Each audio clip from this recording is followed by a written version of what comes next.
Welcome to the FiveStack. My name is Dean. Can't remember where we just started, but oh yeah, John Cron, my sixth grade teacher. He's like, "Come on in, the water's fine." Every time you'd go into class, "Come on in, the water's fine." Hi Shane, how you doing? I'm going to get back to you, I promise.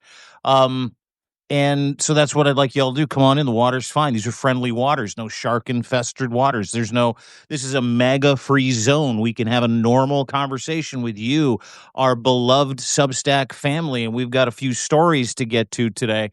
But I just wanted to let everybody know that today's show is going to be rife with hypocrisy.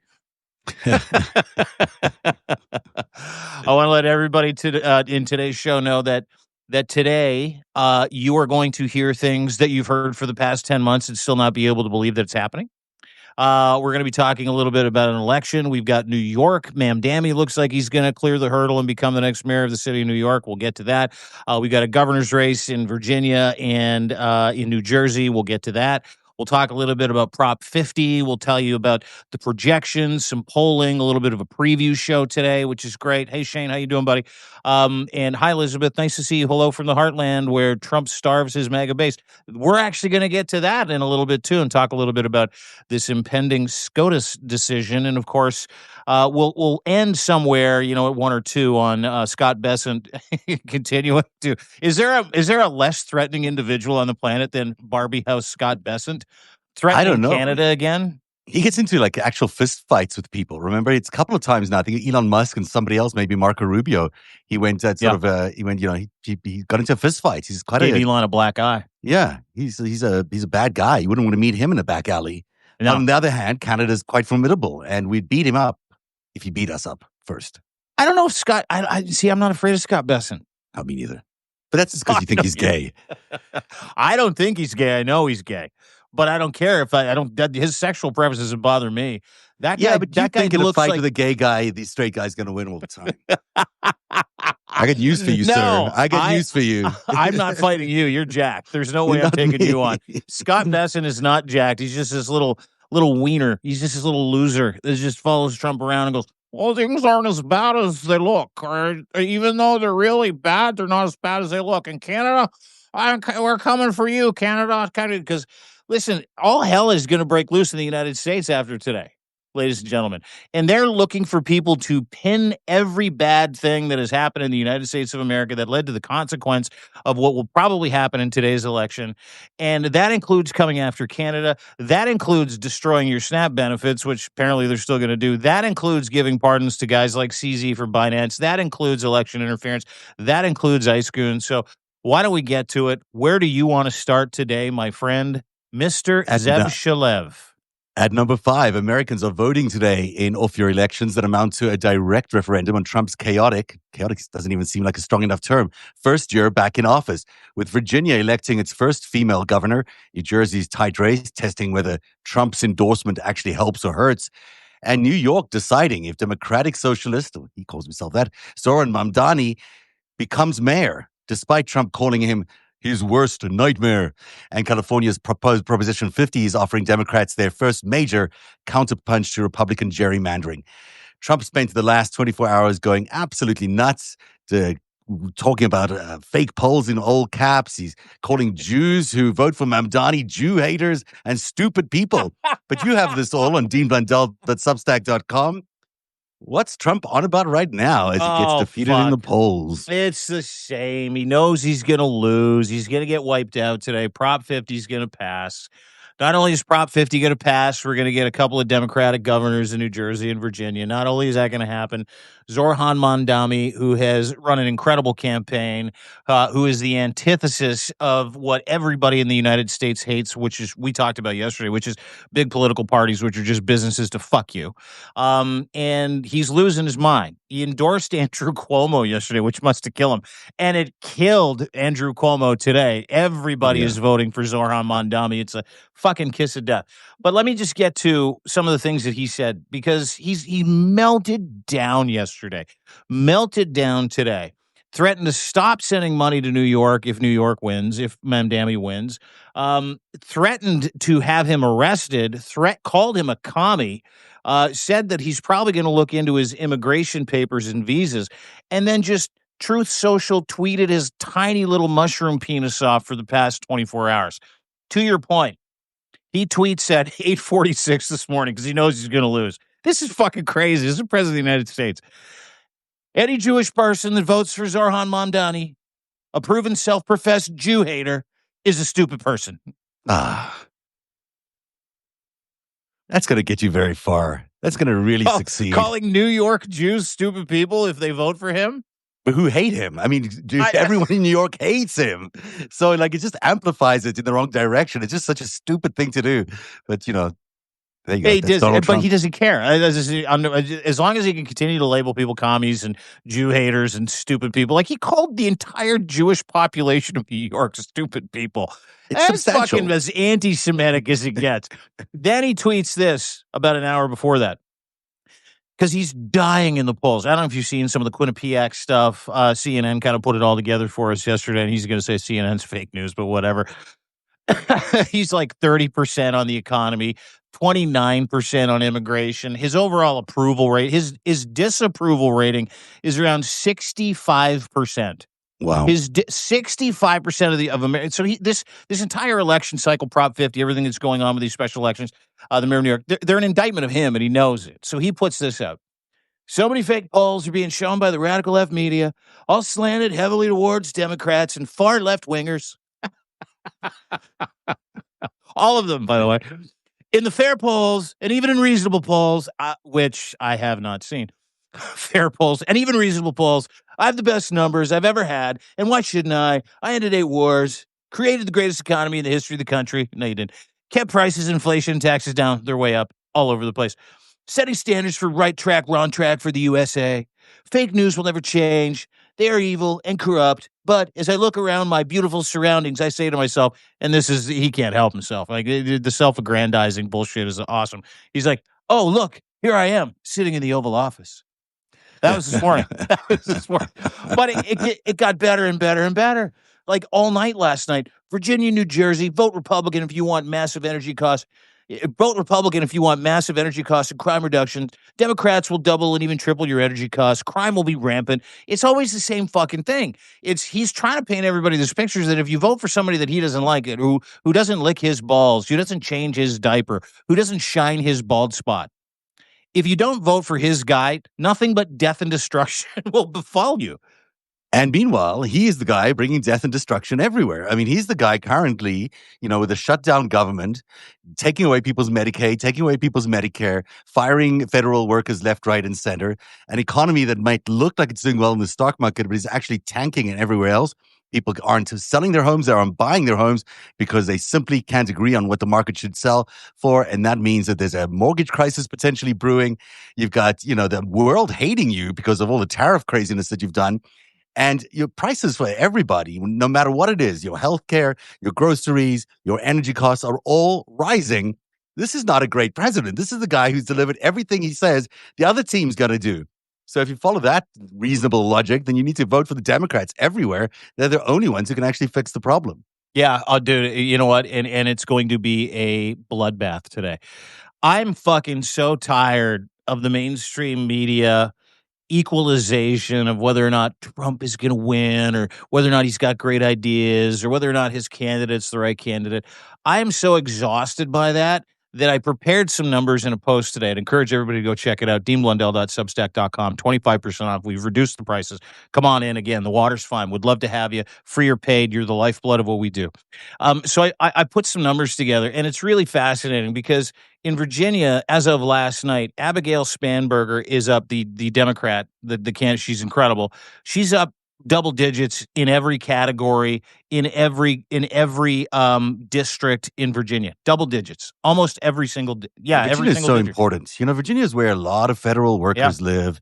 It's really a test case for what Washington, D.C. insiders feel about this government. And And that's the a fact, great point because most of those people that feed into those polls are federal employees that actually work for Donald Trump, work for the yeah. Trump regime, work in the White House, work at Quantico, work for the United States of America. So this is such a quiet, beautiful fucking indictment, to your point. Yeah, and she's going to win. I mean, clearly she's going to win, and it's going to be a very, very difficult time for Democrats to argue that, for Republicans to argue that they have any winnable seats available to them. This is just an embarrassment that this is going to the Republicans. I'm sorry, Yeah. to the Democrats. Yeah, well, it should be, but it's the State of the Union. It's where America's at. Let's move over to New Jersey. Mikey Sherrill, have you seen this woman? What a fucking Great. force! She's a It's former great. helicopter pilot for the U.S. Army. For the U.S. Air Force. She is a lawyer. She's raising 4 kids, and she just decided, it's fucking incredible. I'm amazed by people like Mikey Sherrill. She just decided that she might want to throw her hat in to run for governor. She is crushing Jack Citarelli. And Jack Citarelli is a Trump buddy, an old school mob boss who has been begging Trump to come to New Jersey to help him campaign. And Trump has given him the Heisman the whole time. He's put out a couple Truth Social tweets, et cetera, et cetera, et cetera. She's up by double digits going into today. Let's get to Zoran No, it's not. Mondami. It's just so she's not a sure bet. I mean, she looks like she's going to win, but it still Mikey Sherrill? could be. Yeah, is she that convincingly up? I think she's maybe up a few points, but she's not there convincingly. Maybe I'm reading the wrong things. The lowest point that I've seen, Yeah. she is up 5.5 points in the New Jersey gubernatorial race in one. Yeah, that's the lowest, 5.5 Yeah, points. yeah. I've seen leads as far as big as 12. So Okay. it looks good, is what I'm saying. Looks real good. It's going to be a race, though. That's one. If you're watching tonight for things that might go either way, I think that's the one to watch because it's Republicans in New Jersey. There's still many, many of them. That sort of shocks me. And this really is still Trump territory in terms of Republican territory. His golf course is there. There are a lot of people who associate with his mob instincts or his mob past in New Jersey, and maybe the Republican candidate there is as well. So I'd watch that race really carefully. I think there's something that could be a real upset if Cheryl wins, and I think she will, but I don't think it's a guarantee. No, that's the only toss-up. Let's get to the New York City mayor's likelihood that Zoran Mondami might beat Andrew Cuomo. And I'm going to throw this over to you. Right now, 94% chance of winning. Cuomo's clocking in at 6%. Curtis Sliwa this morning went full Mondami. Like, he was like, you know what? He's not a socialist. He's not a commie. He's a guy that wants the best for New York. So if you want to vote for him, vote for him. If you want to vote for me, vote for me. But whatever you do, don't vote for Andrew Cuomo. But I want to kind of test, because you've lived there. You understand the Cuomo dynasty. You know what's going on behind the scenes with Cuomo tagging in all the Trump people. What does it say when a guy that has absolutely zero attachment to any lobby groups, zero attachment to Big Pharma, zero attachment to anything to do with what has normally put a candidate or a mayor of a mega city like New York into office? And what does it say about the people of New York and the state of politics in the United States of America? Because that interests me more than anything today. Well, Mamdani is such an interesting character, but he really does reflect the actual city. I mean, you see that if you live in New York, you know that it's an incredibly diverse place, and that it's also a place where people come from all sorts of classes, from all different backgrounds, and because of that, these people who feel that they can just try to appeal to the establishment are always kind of screwed. They never really get their way, because it's not just about Manhattan, really. There's 5 boroughs, and each of them has very, very different mixes and very different people who are living there, and each of them is encouraged by what Mamdani has to offer. His core message is really about affordability, and it's really expensive to live in New York. I've lived there. It is. No matter if you have a decent job and you do well, it's still very hard to make ends meet, because the prices of property are so high because of a lot of foreign investors have come in over the years and taken up property. You've got Airbnb that sucked up a lot of the other properties. You've got the general vibe in the city where there's so much corruption that just getting anything done, built, or changed is really complicated.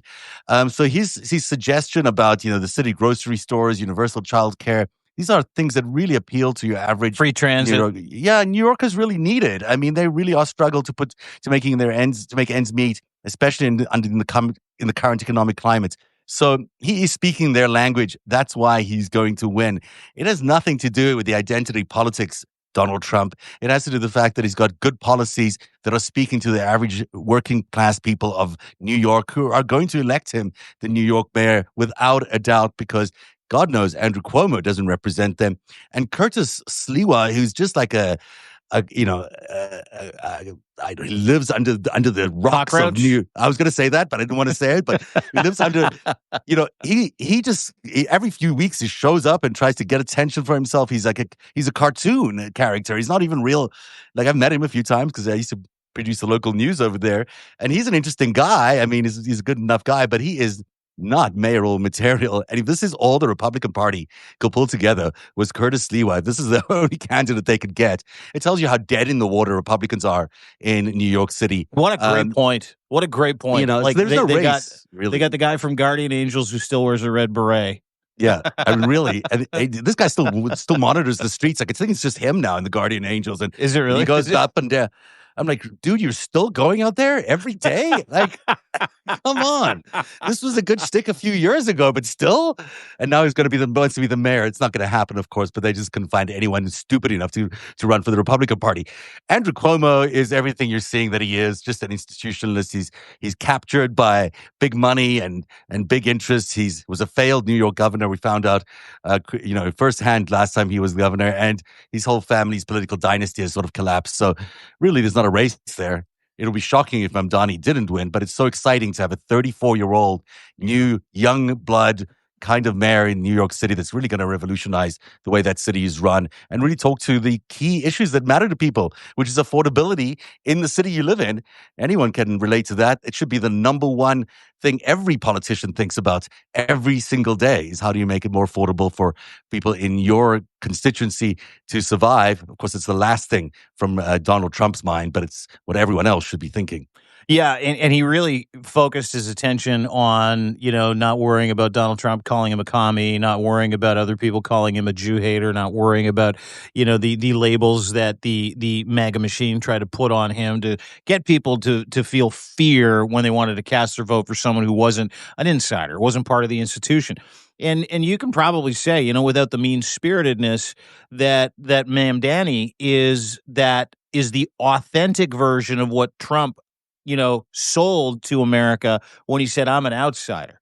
He's really an outsider. This guy really is an idealist. And it excites me because I hope it starts a fire.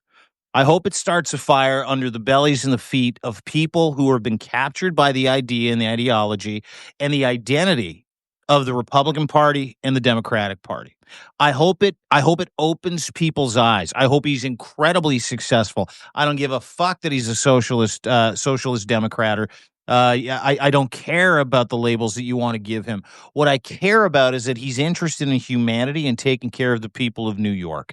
I care that he's not part of the establishment. Donald Trump served the establishment, sucked the chrome off the establishment's bumper, and is the deep state. He just lied to everybody and told everybody he wasn't because he was never elected to office before.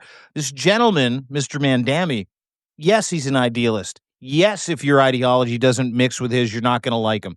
But I can tell you this, every person in New York, and if you're a New York subscriber and you're here, you're probably not, I'm preaching to the converted. Give him an opportunity. I can guarantee you that if he does everything for the right reasons, if he manages New York with values and virtues like courage, wisdom, temperance, justice for the people of New York, he will start a revolution where 360 million people will go, oh, we've been getting fucked for 100 years, maybe more. Let's turn our attention to more people like him. I was asked to run in a riding here in Ontario not long ago for the federal. It doesn't matter. I don't want to give too much information. And what I said to the person that asked me if I'd be interested was no, because I'm not interested in being in your business. I'm not interested in being labeled by your business. I'm not interested in carrying the cards for your business and the ideology of your business. I'm not interested in the tenets of your business. I'm interested in the people that we have to serve. because that is the privilege that you get when people vote for you. It is, please serve me, please help me, please make things more affordable, please give me health care, please listen to me. I will run for that party if that party existed, but it doesn't exist. It doesn't exist in Canada, it doesn't exist in the United States, and Mr. Mandami is proving that it might just be time for everybody to jump on that boat as well. That's really well said. Should we listen to the closing arguments by Mamdani, Cuomo, and Sliwa? Yes. Let's take a listen. With close to just 24 hours until the polls close, let us leave everything out there on the field, my friends. Let us do it together. How do you feel about the state of the polls right now? Oh, I'm the happy warrior. I'm not dystopian like Andrew Cuomo with a cloud over his head, like, oh, doom and gloom, it's the end of the world. We need a mayor who can stand up to Donald Trump, who can get the funding that New York deserves, who can make sure the National Guard does not come to New York, because we don't need the National Guard, and I can stand up to Trump. The MAGA movement's embrace of Andrew Cuomo is reflective of Donald Trump's understanding that this would be the best mayor for him. Not the best mayor for New York City, not the best mayor for New Yorkers, but the best mayor for Donald Trump as his administration. I worry about the safety of New Yorkers because I think if there is a huge Achilles heel for Zohan Mandami, it's public safety, quality of life, and supporting the police. And the reason that the President of the United States of America, the reason that one of the wealthiest men in the world are both trying to get involved at the last minute is that they know we will accomplish everything we have run on. Oh, that is what they fear. In the chance that I should lose, unlike Andrew Cuomo and his billionaire friends who have said they'll flee to 4%. Florida, He's I at improve, 4%. I don't move, I fight for what I know is right. I'll be leading the opposition, and I'll be their worst nightmare. Well, I'm all about hardly. But that's Sliwa admitting that he's not going to win because he ain't going to win. Yeah, he's at 2%, I believe, in likelihood, or 1%. Cuomo's at 6%. Mamdani is at 94%. Everything's trending in the right direction for America in these microcosms, in these little pockets. Let's go to California real quick if we can. Yeah. They've got Prop 50 today. If you ask me what scares Donald Trump the most is that today, Gavin Newsom, or Newscomb, depending on how you feel about him, and the state of California stand to take away all the hard gerrymandering work they did in Texas. They stand to level the playing field with 5 seats. It'll go to Democrats. And that scares Trump more than anything, because if you remember correctly, he called Wheels, Greg Abbott. Sorry, I can't help myself. That's very funny. Who yesterday said if anybody from Texas moves to New York, that person was going to be tariffed at 100%. That's impossible, almost as impossible as him walking again without an exoskeleton. Anyway, calls Greg Abbott in the middle of the night a couple of months ago, and he's like, I'm entitled to 5 seats. You better get me 5 seats. It's going to be a whitewash if you don't. Da-da-da-da-da. And he got his 5 seats. Prop 50 takes away those 5 seats in a totally different state. But it does more than that. It says, fuck you. And it sets a precedent for all kinds of blue states, blue cities, sanctuary states to do the exact same fucking thing. So today, the 4th of November, not only are all signs pointing to, yes, indeed, doesn't matter what Donald Trump puts on Truth Social, America hates the man and America's collapsing, but it also signifies to me, which is, I think, so beautiful. I don't like using that word because it's a little weird. Beautiful is that America is waking up. America is fighting back. And America might survive what Donald Trump is trying to do to the United States. And that makes this guy incredibly happy, because America, we missed you. You know, this proposition, Prop 50 in California, turns this off your election into an on your election. It turns this election into being as important as 2026 because those 5 seats will make the difference.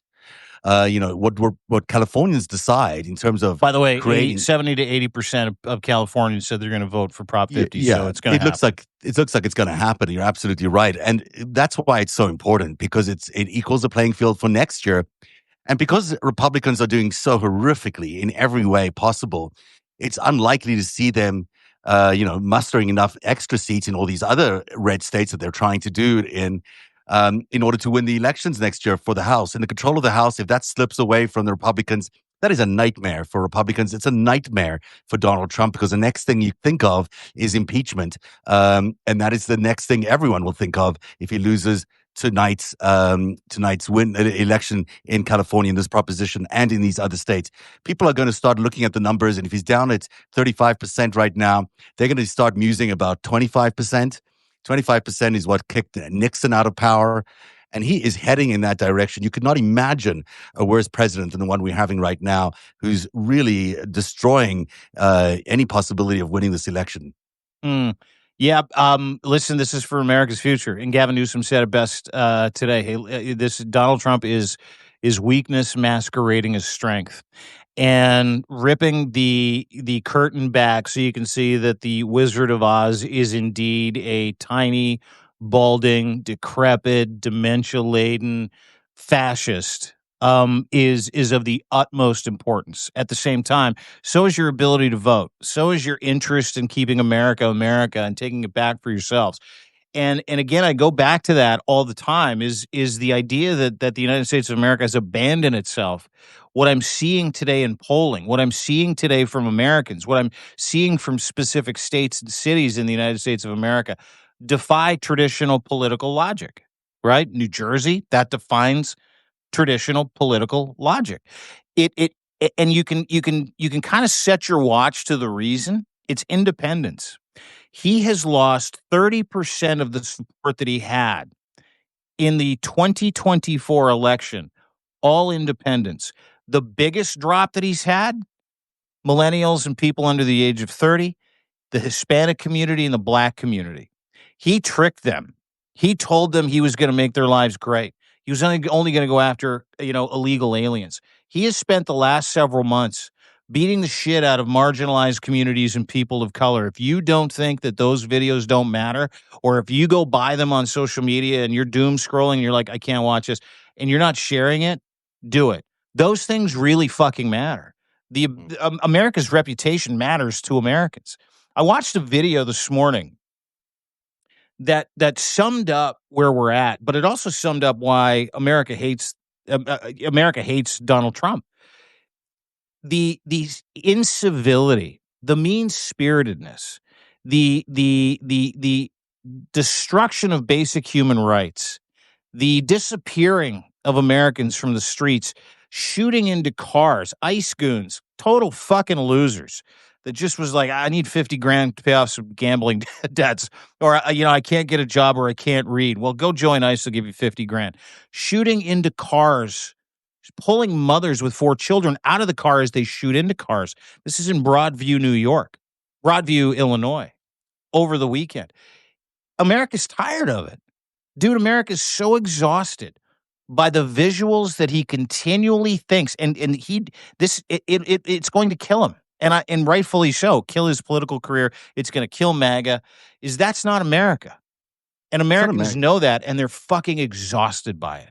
They're exhausted by it. And if you're sitting on your couch thinking, should I go vote? Shouldn't I go vote? Even though the Democrats are going to win in my district, just go do it. Because his plan right after this is to figure out how he's going to call a national emergency around the elections. That is his stated plan. That's why he's got Heather Honey in there at the Department of Homeland Security, monitoring election security. They're busy figuring out how they can declare a national emergency to take over next year's elections, to change all the rules for voting in each state, to basically co-opt all the state powers that are uniquely state powers and turn them into federal powers. That can't happen, of course, in terms of the Constitution, but they're going to do that. So any hope that he sees that there is even a little bit of support for him in America will embolden that plan.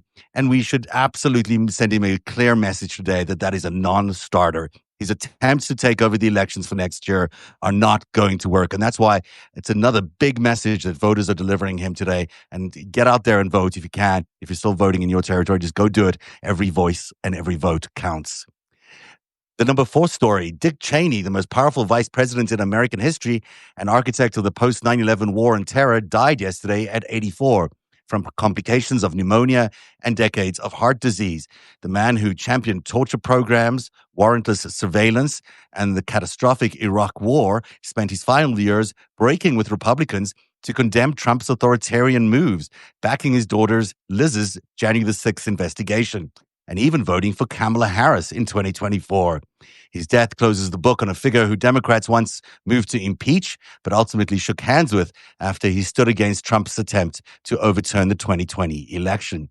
It's a reminder, I guess, that, it's been bad before. We survived it. But, Dick Cheney, what can you say? He's dead. He's dead. He's dead. Dick Cheney, if you were alive during Desert Storm, and you were alive during the Bush admin, I know some people that are watching probably aren't. Most people are, because we're a couple of middle-aged snacks that cater to other middle-aged snacks with brains. He was awful. Like, he was the Grim Reaper. He was the guy that developed the whole propaganda weapons of mass destruction that Colin Powell years later turned around and went, I shouldn't have gone along with that. It was all bullshit. We attacked Iraq for no fucking reason. I feel terrible about it.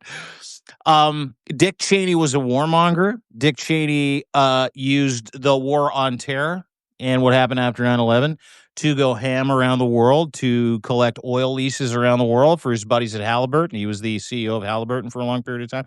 Dick Cheney was a very bad person.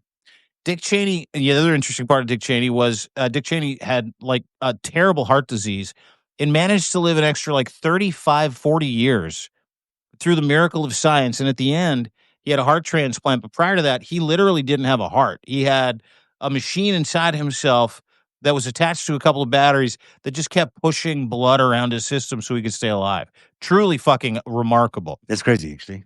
But later in life, Dick Cheney, like most of us that, are on a mission for the team that we ride for, that, whether you and I have both had a couple of different lives, you get a bit older and you have a crisis of conscience.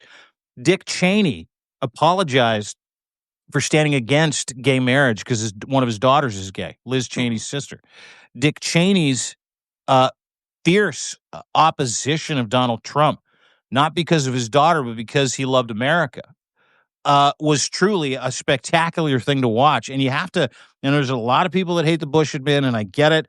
I've been absolutely disgusted by the idea that George Bush has done nothing, said nothing, just allowed Donald Trump, because he could do something for the Republican Party. He's refused to do it. Dick Cheney did it. Dick Cheney stood. You can say, hey, he was trying to protect his daughter. But Dick Cheney truly did seem to see some kind of light towards the end of his life, but I don't think he'll ever be remembered. A lot of memories this morning, a lot of people talking about how much of a patriot he was.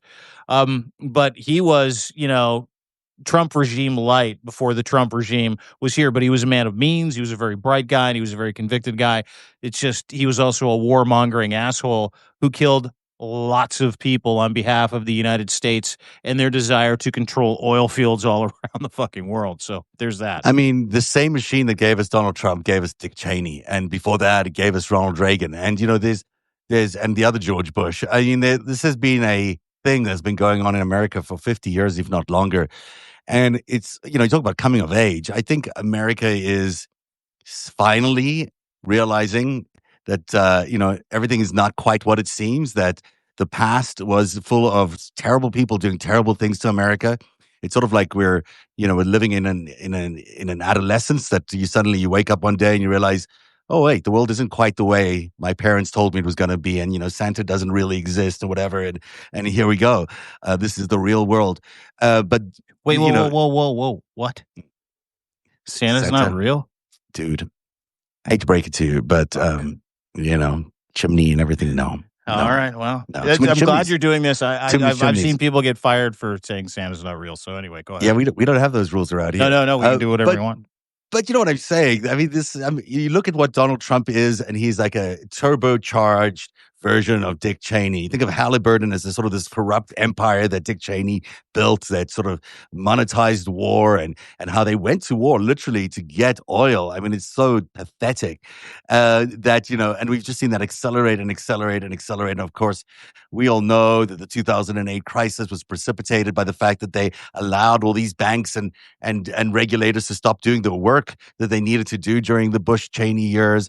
And you can just see this progression of the small government, deregulated government, this lack of accountability on the one hand, with, on the other hand, a lot of corruption and brought up politicians brought up by the oil companies is how we got here. Oh, energy, dude! Like he presided over that energy crisis that brought down Enron and put a bunch of those dickheads another Ponzi in scheme, jail. Yeah. He wasn't a good dude. He really was not a good dude. Yeah, and so we need to wake up. America needs to wake up to the fact that these guys have no good part of them. There's not a single part of their agenda that is helpful. And it's great that at the end of his life, he finally had a come to Jesus moment and saw the light. But he caused a lot of damage along the way, and we should never forget that. But you know what? I'll tell you this. Knowing what we have in the White House and running the United States of America right now, I bet you there are a lot of people in this chat who'd be like, oh, fuck. I wish we could go back to Bush and Dick. Like, those calm years. Those were so good, those war years. Yeah. At number 3, the Trump administration is quietly signaling that the 650,000 furloughed federal workers sent home during his record-breaking 34-day shutdown may not receive back pay, despite a 2019 law explicitly guaranteeing it. Second-round furlough notices across multiple agencies, include Defense, Commerce, and State, have removed language assuring furloughed employees would be paid once government reopens, leaving only promises for those still working without pay. White House Press Secretary Carolyn Leavitt confirms that this is now a negotiating point with Democrats, essentially holding workers' legally mandated wages as hostage for political leverage. I mean, this is insane that they are basically going to break the law again. But, having people come to work and then not guaranteeing them the back pay, it's bad enough they're not getting paid. I mean, these people have to go to like grocery stores and feed their families, and they have to pay their energy bills, and they have to, get to work on their own dime right now. Now they're being told, well, you may not get that money. I want you to remember these 3 words: starvation. Sorry, 4. There's 4 words here. I just did some quick math. Starvation as a weapon. Yeah. Starvation as a weapon. Trump is weaponizing starvation. Not only is he not going to pay 630,000 furloughed workers, which is very Trumpian of him. Like if you know anything about his business history, you know anything about his construction history, every single trade union, every single person that he had build his shit always had to either beg for their money, go to court for their money, or none of them got fucking paid. Yeah. And what he would do is he would create a crisis. Oh, I can't do this, can't do that. This is Trump 101. If you know anything about the guy that bankrupted 3 fucking casinos, which is virtually fucking impossible to do. So remember that. Put that in your back pocket. What he is trying to do is actively starve Americans to visit pain on Americans. You know how completely fucking vengeful this man is. He is going to lose all kinds of reputational capital today with these elections, whether it's Prop 50, Virginia, New Jersey, New York. And he is already signaling that he plans on hitting back. He plans on hitting Americans. He plans on telling, because he's going to lose. He's losing, right? And if there's one thing Trump doesn't like, it's losing. So the other thing that he did today, other than say, I'm not going to pay any of you furloughed workers, even though we own every level of government, we can end the shutdown tomorrow if we wanted. He also said, after a judge ruled that he had to, his regime, the Trump regime, had to release $5.5 billion to feed 42 million very fucking hungry Americans who are going to go without their nutritional benefit, which is called SNAP. He tweets this today. SNAP benefits, all caps, by the way, I just wanted to point that out. I don't know if you know that. It's all caps. Which increased by billions and billions of dollars. In parentheses, he then explains it, manyfold. FYI. He's his vocabulary has expanded. You got to give it to him since he came to Manyfold. his second term.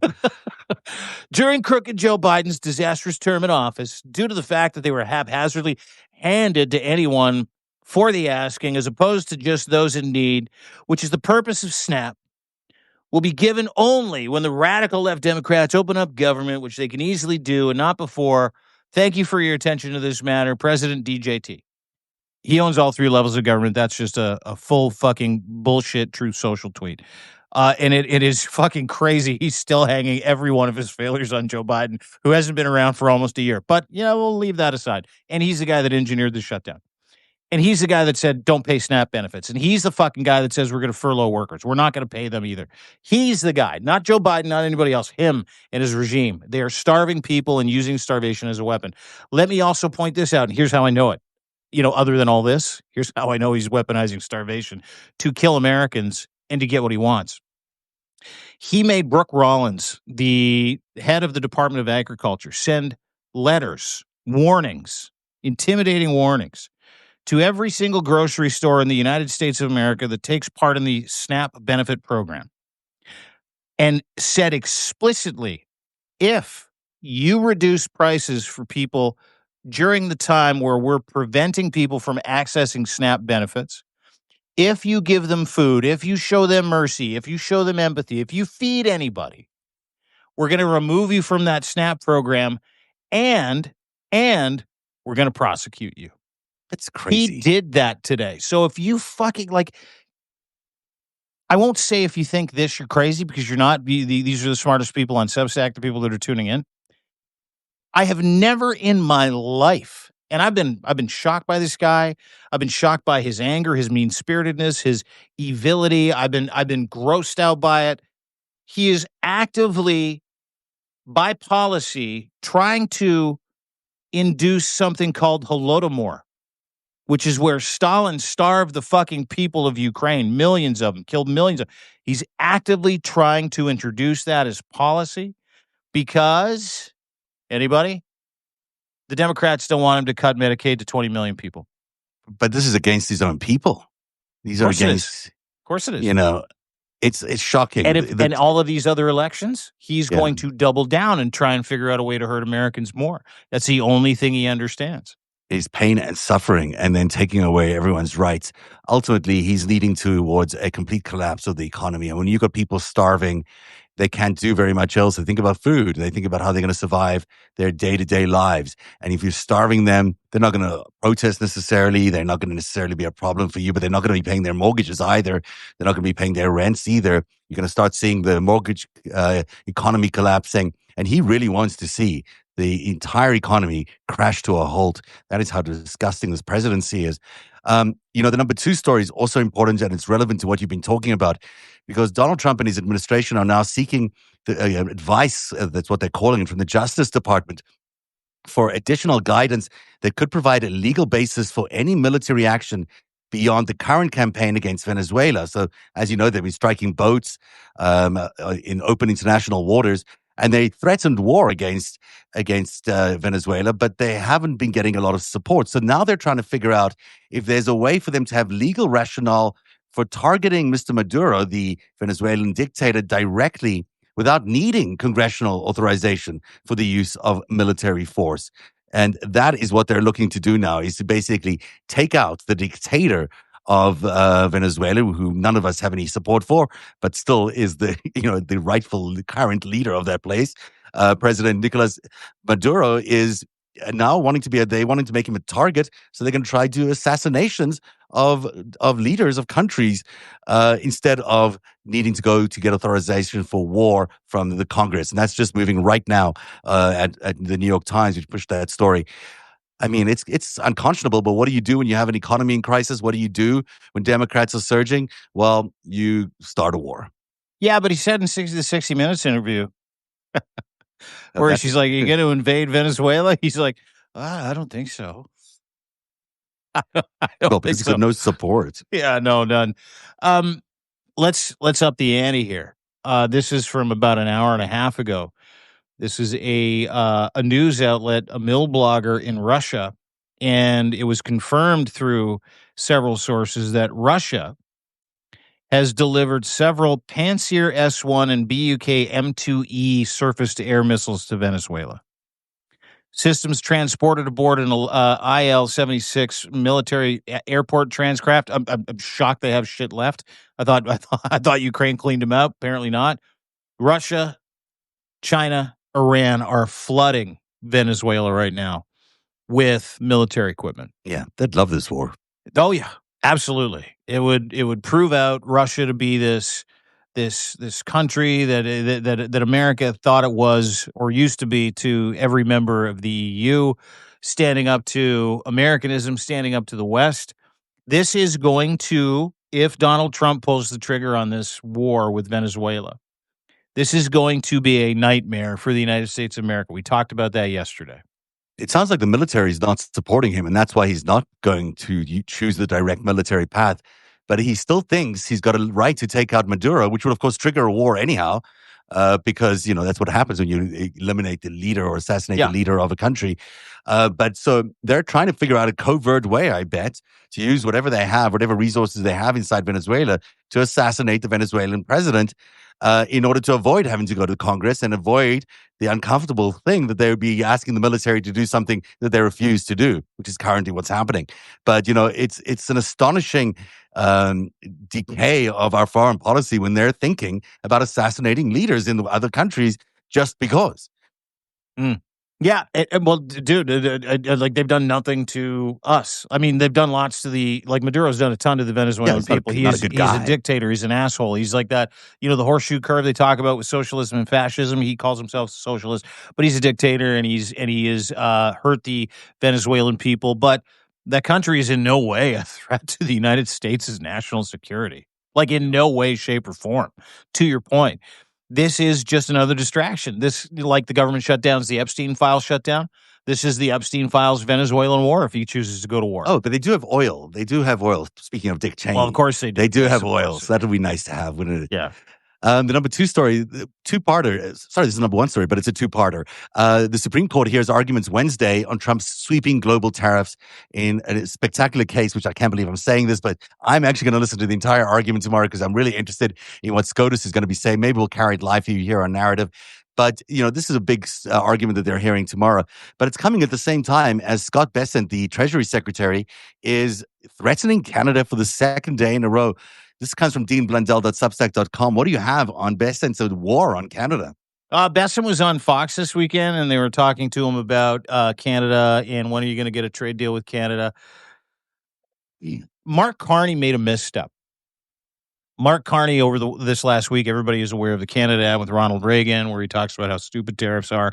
Only a moron president would do it. And Doug Ford went all in. And I hate Doug Ford's guts. He's like he's fat Trump up here. He's our premier of the province that I live in. He's corrupt. He's an awful human being. He's a neocon. But he is trying to create this atmosphere around himself that he's Captain Canada. So he said he's not going to apologize for the ad, but Mark Carney did. Mark Carney called Donald Trump, and he's like, hey, sorry if it upset you, da-da-da-da-da. Donald Trump on Air Force One coming back from his Great Gatsby bash was like, Mark Carney called me. Good guy. Said he's sorry. Said he's sorry for the fake ad. It opened up a window to continue to portray that ad as AI-driven, to continue to lie about Ronald Reagan liking tariffs. He fucking hated tariffs, specifically for allies. I mean, you can hear it in his own words, not even in that commercial. Just go to YouTube and Google it. So it just opened up this other front, and it made us look weak. It made Canada look silly. And Carney kind of threw Ford under the bus when he apologized to him, but he's not expanding on it. He's not talking about it. And I'm a big Carney guy, and he's not going to get everything right, and I get that. But it was a problem for me, and I'm just being honest. You wanted him to stand up for Canada. You wanted, and he does. I want him to have our best interests at heart. But I also want him to fucking show some fur from time to time. You know what I mean? Yeah. Like I want him to show some backbone. I want him to be the guy that goes, yeah, fuck you. Yeah, we're not interested in your bullshit. That commercial was a commercial. Canada has the right to do whatever we want. Because at the same time, the MAGAverse is pumping millions of dollars into provinces like Alberta. They're buying ads for conservative interests here in Ontario and in Canada. You've got Jamil Javani, who's J.D. Vance's best friend. He's part of the Maple MAGA Conservative Party, running around literally right now trying to recreate Turning Point USA, telling young men, young Christian white men that, the liberals are the problem and they're racist and they hate you. Like, it's fucking carbon copy. It's all it is. It's ridiculous. They really are trying to, paint Carney as ineffective, and it's annoying. But as you point out, he does lack that bite. Although he was probably looking for an opportunity to hit at Doug Ford a little bit too, because Doug Ford is getting quite a national profile along the way here, and he probably doesn't want to see him as competition down the line. So he probably thought, hey, I can knock him down a little bit and score a point with Trump. Yeah, and he knows how valuable Canada is, how absolutely loved Canadians are, how Canada is got a 60% approval rating, 60% higher than Donald Trump's approval rating in the United States of America. So Scott Bessent did the tour this weekend, and he was like, we don't have a deal with Canada because that ad, and I don't know we're going to have a deal with Canada, but we might do a trail deal with them, but they have to pay a price. Pay a price. So we got to pay. What does that mean? No one knows because they're all fucking morons. Yeah. Then he goes today. He was like, "Yeah, we put talks with Canada on hold until we decide what kind of punishment we're going to deliver to the Canadian people for an ad that Doug Ford took out that just echoed Ronald Reagan's words from 1987. In no way was made up. Sure, they edited it, but they didn't edit it to be out of context. It's all fucking there. Like, it's all right there." What's interesting is Bessent's going to show up tomorrow and get a front row seat on the Supreme Court hearings. He's going to be there, ringside, as it were. He wants to hear the arguments for himself. I hope the Supreme Court just knocks this thing out, and I'm sure the justices are not happy to be hearing this case. It's they're damned if they do, damned if they don't. But it seems to me like these tariffs are not legal, and that they could be knocked back, and God knows what that means down the line.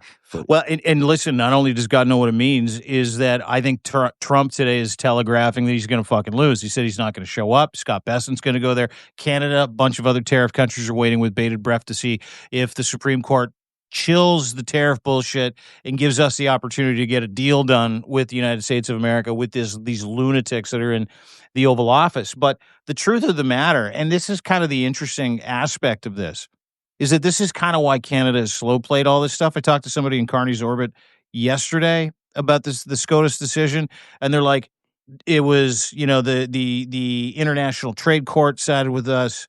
Every other district court has sided with us, and for America's allies pre-Trump, they don't see why they wouldn't side with us. And the other thing this is very interesting, you no leaks.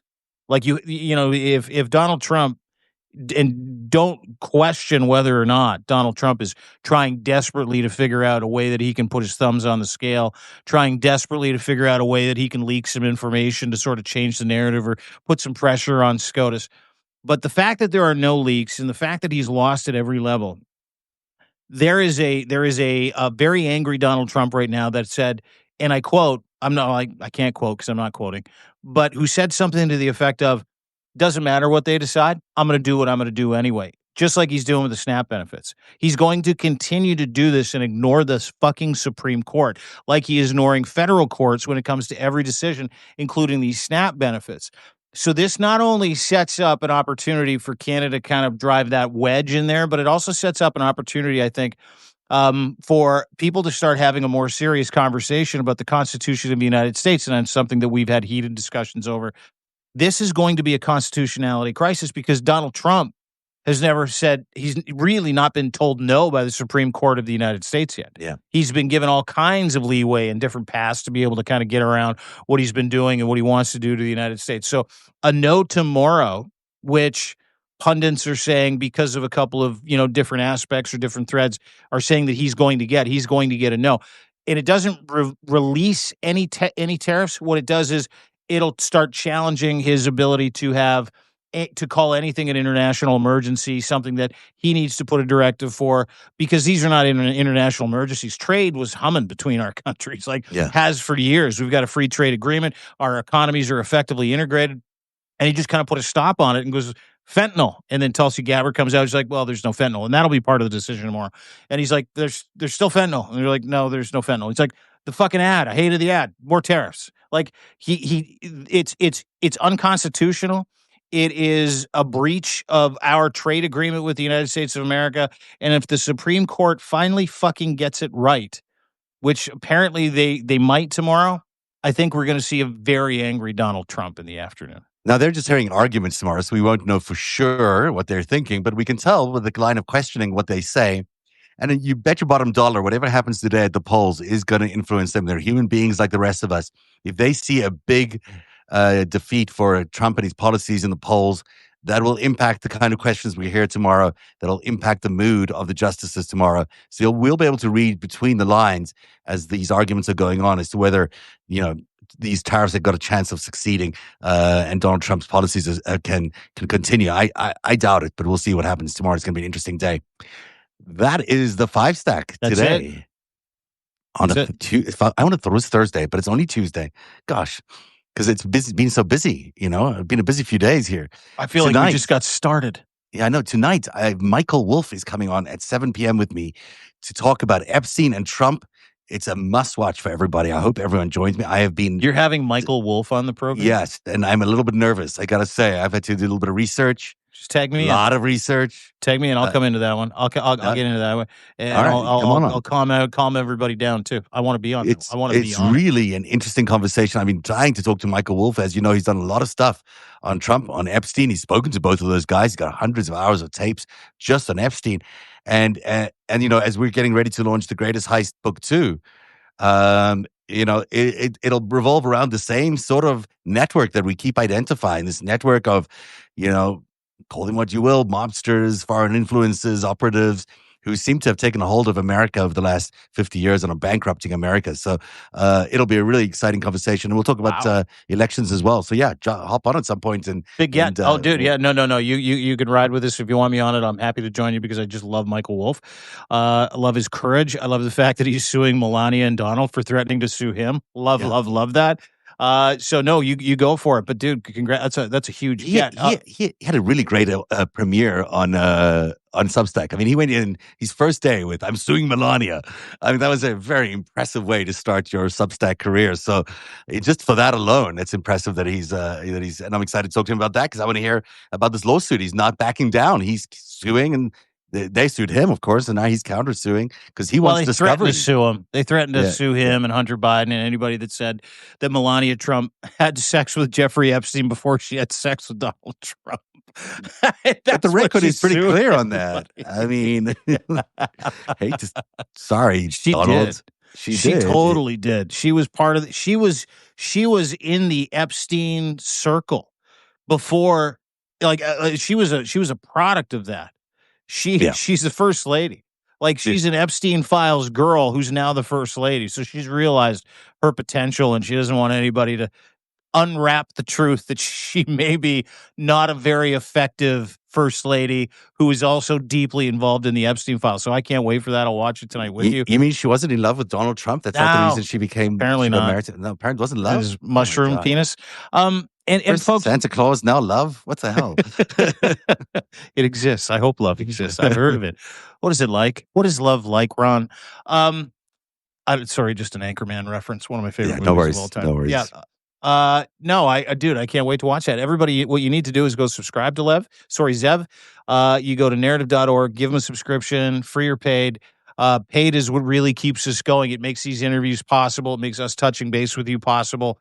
And I'm looking for you know what I haven't done? I'm just being honest. I haven't asked anybody for a founding membership. Oh yeah. Are you aware of these things? I'm really new to Substack. And so I just kind of did all my headers and kind of tried to learn how Substack works and best ways. And I'm like, I don't have any founding members. You don't have founding members? Oh, you should get founding members. Thousands of members, like a beautiful paid community of unbelievable people. I would like my first founding member. So and here's the deal. This is what I'm going to do just for you today. This is the beautiful part of Substack. All founding members will get their lifetime subscription. You will never pay again. And I've reduced prices too. So if you want to become a founding member, I would greatly appreciate it. It would just be really fucking cool. And I haven't given out these like extreme lifetime memberships yet, where someone you can sign in for a reduced annual membership and you can get 25% off that as well. But that rolls over every year, right? So for I think it's $150, you can get like a lifetime membership, unlimited access for the rest of your life. And what do you get? What do they get? What do they get from you? What special thing are you got? You get to come on podcasts like the Coffee and Tea with Lev podcast, where you can be a co-host with us. You know what? You should do that. You should do that. We did it. We did it on the weekend. We had some dude named Cheech. I can't remember his last name. Cheech came on from Rhode Island. He was fucking spectacular. And then we just let people ask the questions, and then we let Lev answer them or we answer them. So it was 100% Substack driven, like by users, by subscribers. It was such a fucking it's such a great idea. That's great. Yeah. I would love to see that. I'd love to see you with anybody, because everyone knows DeanBlundell.substack.com is the best place to get your news, and your spin on the news is so amazing. But to have you with founding members in a live situation would be awesome. And because I was telling someone we both know yesterday that you're one of the best broadcasters I've ever worked with. And I've worked with some good broadcasters in my life. But I really believe that you're one of those few people that could just get on the air and you just fill this space. You're a real pro in everything you do. But your takes are also not just like stupid takes. They're really smart, incisive, understanding what's going on. You're connected to a lot of people. You have a lot of your own sources, which, help educate what you say. And the way you do it and what you say is so important that everyone needs to subscribe to DeanBlundell.substack.com and support you as a founding member as well, because I think that's terrific. It's a good idea. I want to see you go one-on-one. Appreciate it. I would love to. And we want to get the pulse of the people. So that's why we're doing this, is that, we sit here and talk from these perches, but we do this for people, with people. You're our people, you're our family, you're our community. So we want you to rant. We want you to get off. We want you to kind of be able to have your voice, like really have your voice, where we can see your face and you can have a voice, where you can ask our questions, where you can fill us in, because that's the purpose of this, is this beautiful, beautiful family and community. And don't forget, Zev with Michael Wolf tonight. I'll be watching. Everybody else should be. What time was that again? At 7 p.m. 7 p.m. At 7, yeah. I'll be there, buddy. Thanks for doing this. Thanks for joining us for the FiveStack. Take us away, my friend. Well, that's it. That's all we have for. We'll see you again tomorrow at 3 o'clock, and tonight at 7. We'll see you then. We'll have all the election updates tomorrow, plus a lot more. We'll see you then. Bye-bye. Bye, guys.